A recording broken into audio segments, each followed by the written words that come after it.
So they are about as different, riverboats are about as different from sea-going ships as a cricket bat is from a tennis racket. Historians very often confuse the two, but at least in this room, at least I don't have to explain this. So I began to look for evidence about this. Now, again, some of you will be aware, I wrote a book about a decade ago called The Ocean of Churn, which is a history of the Indian Ocean. And I mentioned there that the Indian shipbuilding tradition was based on a technology of stitching the ships together. So this is very important. Although from an early stage we had the technology for rust-free nails, we know that from Nehrauli pillar, for example. We did not usually, not always, but usually we did not nail our ships together. We stitched them together. And there is a lot of evidence of this. So I began to look for what these ships may have looked like. So here is some of the earlier evidence. We have Satvahana coins, for example. Here is a coin in the right of the screen, and you can see what a ship from the Satvahana period, which is somewhere between the 2nd century BC and the 2nd century AD. It's clearly a ocean-going ship. You can see that from the shape, fact that it doesn't have oars, and you can see it has 2 masts. It has got a steering oar at the back, and so on. Remember this design because this will inform what we will do going forward. But we have more detailed images as well. Here is one from the Bhog Mandap of the Jagannath Puri temple, much later period. This is we are talking 11th, 12th century. But nevertheless, you can clearly see from there that these ships are stitched together. You can see some of the ropes, the stitching ropes outside.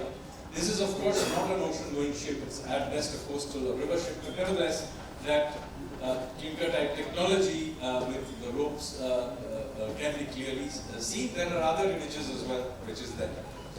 Now, this stitch technique remained the backbone of Indian shipbuilding for a very long time.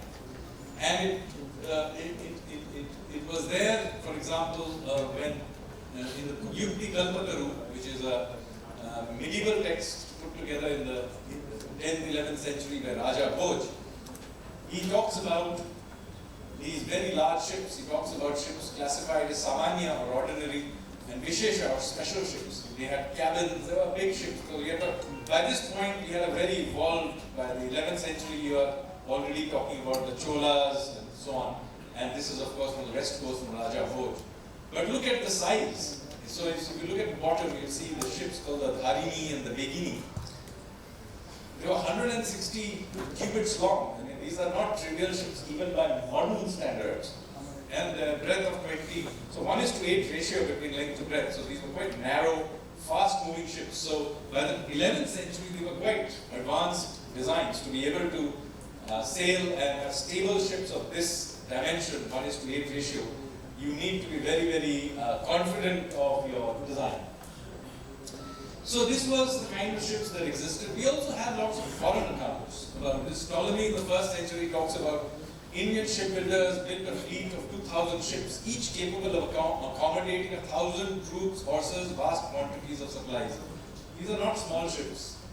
As I said, even by modern standards, these are non-trivial ships. Marco Polo, 1,200 years later, mentions ships so large, which had a crew of 150 to 300 men, propelled by oars, multiple decks, and so on. But interestingly, he mentioned that they were fastened by iron nails. I'm mentioning this just so that you know, it's not that Indians didn't know iron nail technology. They were trading with people who used, like the Chinese who had iron nail ships. They themselves had the technology of rust-free. So they knew it, and sometimes they built some iron nail ships as well. But for reasons that we will explore, they preferred the stitching technique that I'm going to demonstrate. Then Niccolo Conti, another 100 years later, talks about 1,000-ton ships with 5 sails. Santo Stefano, this is 4 decades before Vasco da Gama turned up, talks about timbers of ships stitched together with cords and sails and made of cotton. So, so this was an environment, not only our texts and images, but also foreigners are saying that we had these ships. We also have paintings depicting some of these earlier ships. So I'm now going to try and figure out what are the earliest of these ships look like. I showed you a coin from the Satavahana period. Here is a painting from the 4th, 5th century from the Ajanta cave number 2, which has a painting of a sail ship. So almost certainly a seagoing ship. And you can see it has 3 sails, 4 sail as well, so 4 sails in all. It doesn't have a rudder, it has got a steering oar, as you can see right in front. And you can see the shape of the ship. It has a hull which would be suitable for ocean-going ships, so that the ballast and so on can be kept there. And this design of ship, by the way, lasted as recently till the 16th century, when it slowly began to die out. And in the end, it didn't die out because it was inefficient in crossing the ocean. The real problem was cannons. And not necessarily the other guy's cannons. Your own cannons will be a problem, because if you have stitched your planks together, the recoil from your own cannons would loosen the ropes and it would cause leakage. So ultimately, we also moved on to building nailed ships, and of course eventually to fiberglass and steel ships. So this technique began to rapidly decline, so much so that it is basically now disappeared for many generations now for large ships. It is still, however, visible along both coasts for very small fishing boats, not much larger than this stage. And you can see that there is some of this stitching there. But again, as I said, this too is rapidly declining and dying out, because obviously it's being replaced by fiberglass boats. In fact, you can see those newer boats there as well, fiberglass, metal, and other boats.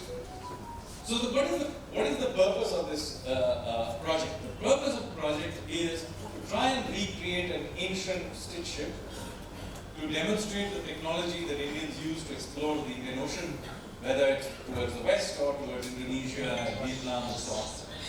And also to then attempt to sail some of these routes. So here we are.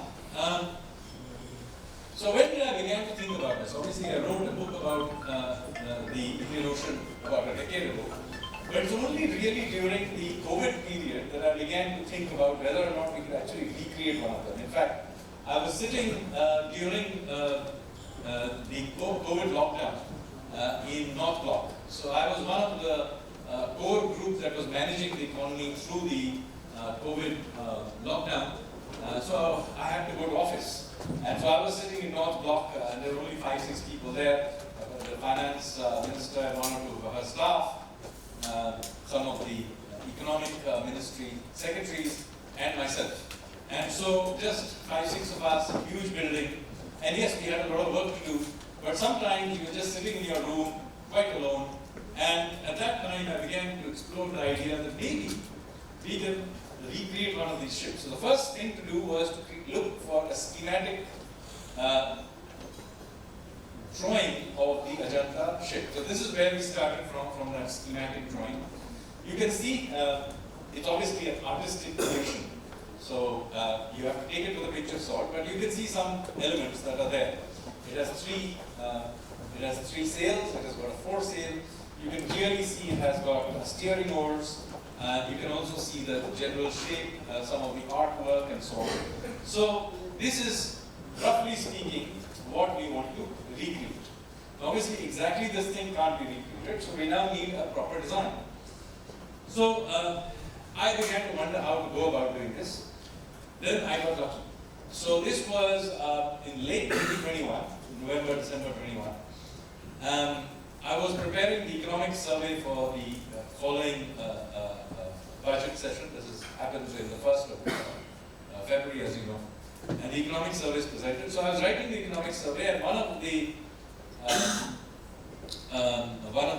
economists, young economists in my team, she one day came to me and said, "Sir, my husband is in the Navy and is a huge fan of yours and wants his book signed." So I said, "Okay, no problem." So this young man turns up, Hemant, and he asked me to sign his book. So I signed his book. And then I start talking to him. And it turns out that although he is in the Navy, he is actually not a sailor, but a naval architect. So I then immediately asked him if he would be willing to be a part of my project to design this ship, and he agreed. So I hit the jackpot at this point.